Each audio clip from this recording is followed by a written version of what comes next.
దశావతారాలలో ఏడో అవతారం శ్రీరామావతారం. జయ విజయులు మరుజన్మలో రావణాసురుడు, కుంభకర్ణుడుగా జన్మించారు.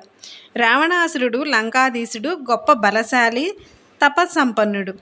ఒకానొక సందర్భంలో ఘోర తపస్సు చేసి బ్రహ్మదేవుడి నుండి నర వానరుల చేత తప్ప మరెవరి వల్ల తనకు మరణం సంభవించరాదని వరం పొందాడు. అప్పటి నుండి రావణాసురుడు గర్వంతో వీగిపోతూ ఋషులను, మునీశ్వర్లను, విష్ణు భక్తులను ముప్పు తిప్పలు పెట్టి 3 చెరువుల నీళ్లు తాగిస్తున్నాడు. దుష్టులను శిక్షించేందుకు శ్రీ మహావిష్ణువు మళ్ళీ మానవ జన్మ ఎత్తాడు.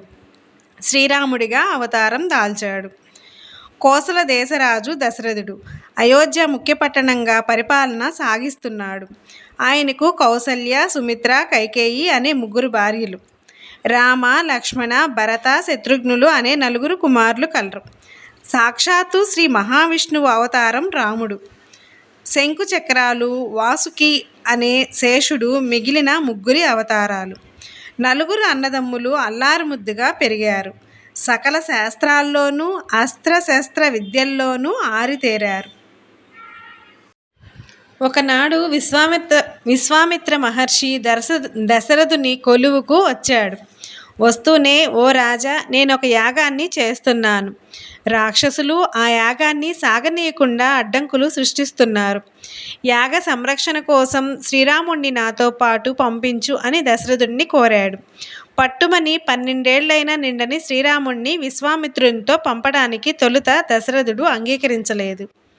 అయితే రాజర్షి వశిష్ఠుడు సర్ది చెప్పిన మీదట దశరథ మహారాజు ఒప్పుకున్నాడు. గురువు దగ్గర, తండ్రి దగ్గర సెలవు తీసుకొని రాముడు బయలుదేరాడు. లక్ష్మణుడు సోదరుణ్ణి అనుసరించాడు. విశ్వామిత్రుడు ముందు నడుస్తూ వారిరువురికి దారి చూపాడు.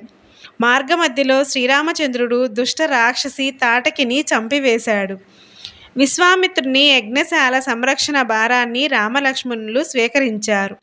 రక్షణ కవచంలా నిలిచి 1000 కళ్ళతో కనిపెట్టుకొని ఉన్నారు. ఇంతలో మారీచుడు, సుబాహుడు అనే 2 రాక్షసులు ఆకాశంలో ప్రత్యక్షమయ్యారు.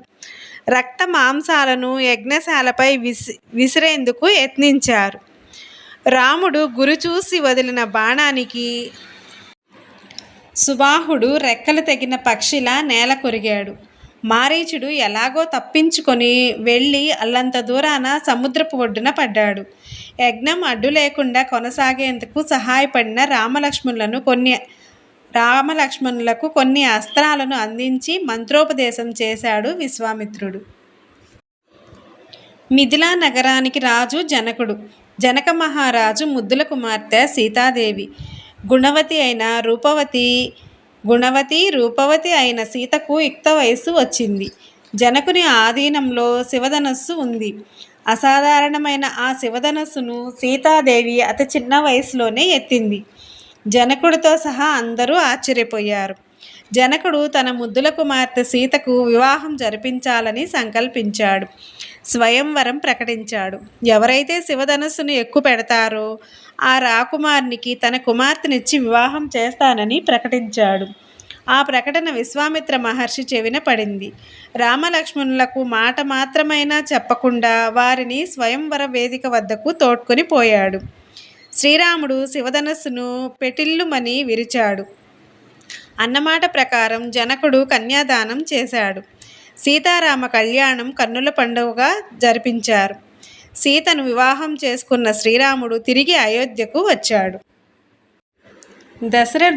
దశరథుడు శ్రీరాముని పట్టాభిషేకం ప్రకటించాడు. ప్రజలు, పరివారము అందరూ పరమానంద భరితులయ్యారు. కైకేయి వద్ద దాసి అయిన మాయదారి మందర ఈ వార్త విన్నది. శ్రీరాముడి పట్టాభిషేకం వార్తను కైకేయికి చెప్పింది. అప్పటిదాకా ఆనందించిన కైకేయి మందర చెప్పుడు మాటలు విని మనసు మార్చుకుంది. కోపంతో లోనికి వెళ్ళింది. దశరథుడు ఆమెను సమీపించి, నీ కోపానికి కారణం ఏమిటని అడిగాడు. శ్రీరాముని పట్టాభిషేకం చేయటానికి వీలు లేదన్నది. ఒకప్పుడు తనకిచ్చిన 2 వరాలను గుర్తు చేసింది. అన్నమాట ప్రకారం తన 2 కోర్కెలను తీర్చమని పట్టుబట్టింది. 1 రాముణ్ణి 14 ఏళ్లు అరణ్యవాసానికి పంపటం, 2 తన కుమారుడు భరతునికి పట్టాభిషేకం చేయటం. ఇవే తాను కోరుకునే 2 కోర్కెలని కైకేయి కుండ బద్దలు కొట్టినట్లు చెప్పింది. దశరథుడు ఈ విపరీత పరిణామానికి నివ్వెరపోయాడు. నోట మాట రాని స్థితిలో మూర్ఛపోయాడు. శ్రీరాముడికి ఈ విషయం తెలిసింది. పరుగు పరుగున వచ్చాడు. తండ్రిని మేల్కొల్పాడు, ఓదార్చాడు. సీతా లక్ష్మణ సమేతంగా 14 ఏళ్ళు వనవాసానికి సిద్ధమయ్యాడు. అన్నిటికన్నా పితృవాక్య పరిపాలనే తనకు ముఖ్యమన్నాడు. అందరి వద్ద సెలవు తీసుకుని అయోధ్యను వీడి సీతా లక్ష్మణుడు అనుసరించారు. భరతుడు తన తల్లి కోర్కెను వ్యతిరేకించాడు. అడవిలో ఉన్న అన్నగారి వద్దకు వెళ్ళాడు. ఆయన పాదుకలు తెచ్చి వాటికి పట్టాభిషేకం జరిపించాడు.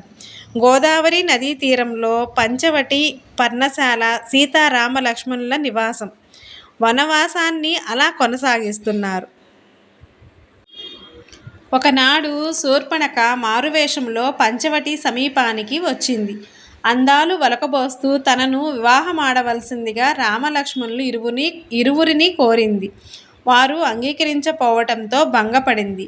శూర్పణఖ స్వయాన రావణాసురుడి సోదరి.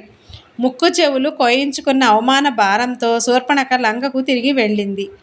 అన్న రావణాసురునికి సీత అందం గురించి వర్ణించి చెప్పింది. రావణాసురుడి మనసు చలించింది. ఎలాగైనా అంతటి అందాల రాణి సీతను పెండ్లాడాలనుకున్నాడు. మారీచుడిని పిలిపించి బంగారులేడి రూపంలో పంచవటి వద్ద నిలవమన్నాడు. మాయలేడి సీత కంటపడింది. ఆమె ఆ లేడిని చూసి పెంచుకోవాలని ముచ్చటపడింది. ఎలాగైనా దానిని తనకు తెచ్చి ఇవ్వమని పట్టుబట్టింది. రాముడు మాయలేడి వెంటపడ్డాడు. అది తప్పించుకొని పారిపోయింది. వెంబడించి ఇహ లాభం లేదనుకొని బాణం వదిలాడు. మారీచుడు రాముడి స్వరాన్ని అనుకరిస్తూ హా లక్ష్మణ, హా సీత, రక్షించండి అంటూ పడిపోయాడు. అదేదో కుట్రలో భాగమని, తన అన్నకు ఎటువంటి ప్రమాదం ఉండదని అంటూ సీతను వదిలి వెళ్లేందుకు లక్ష్మణుడు ఇష్టపడలేదు. సీత కటవుగా మాట్లాడటంతో లక్ష్మణుడు తన అన్నను వెతుక్కుంటూ వెళ్ళాడు. పంచవటిలో సీత ఒంటరిగా ఉన్నది. అదే అదనుగా రావణాసురుడు కపట సన్యాసి వేషంలో అక్కడికి వచ్చాడు. మాయోపాయంతో సీతను ఎత్తుకొని వెళ్ళి లంకలోని అశోకవనంలో ఉంచాడు. ఇంతలో రామలక్ష్మణులు పర్ణశాలకు తిరిగి వచ్చారు. సీత జాడలేదు. రావణాసురుడు ఆమెను ఎత్తుకుపోయినట్లు జటాయువు అనే పక్షి ద్వారా తెలుసుకొని విచారించారు. సీతాదేవి కోసం వెతుకుతూ ఋష్యమూక పర్వతం చేరుకున్నాడు. అక్కడ హనుమంతుడు ఎదురయ్యాడు. అమిత బలశాలి, మితభాషి అయిన హనుమ మొదటి పరిచయంలోనే వారి దృష్టిని ఆకర్షించాడు. హనుమ వారిరువురిని తమ రాజుగారైన సుగ్రీవుని వద్దకు తీసుకుని వెళ్ళాడు. వాలి సుగ్రీవుల వృత్తాంతం విన్నాడు రాముడు. వాలిని చంపి నీకు సహాయపడగలనని రాముడు మాట ఇచ్చాడు. ఆడిన మాటను నెరవేర్చాడు. బదులుగా సీతా అన్వేషణకు సహకరిస్తానన్నాడు సుగ్రీవుడు. హనుమను లంకకు పంపాడు. లంకలో చెరపట్టబడి ఉన్న సీతామాతను హనుమ చూశాడు. తిరిగి వస్తూ లంకకు నిప్పంటించాడు. సీత జాడ హనుమ ద్వారా తెలుసుకున్న రామలక్ష్మణులు సంతోషించారు. దుష్టుడైన రావణుని వధించటానికి ముహూర్తం నిర్ణయించారు. వానర సైన్యం కదిలింది. లంకకు వెళ్ళటానికి సముద్రంపై వంతెన నిర్మించారు. వానర వీరులతో కలిసి రామలక్ష్మణులు లంకకు చేరారు. విభీషణుని తప్ప రాక్షస వీరులు అందరినీ రాముడు సంహరించాడు. శ్రీ మహావిష్ణువు భక్తుడు విభీషణుడు. అతనిని లంకకు పట్టాభిషిక్తుణ్ణి చేశాడు రాముడు. సీతాలక్ష్మణ సమేతుడైన శ్రీరామచంద్రుడు అయోధ్యకు తిరిగి వచ్చాడు.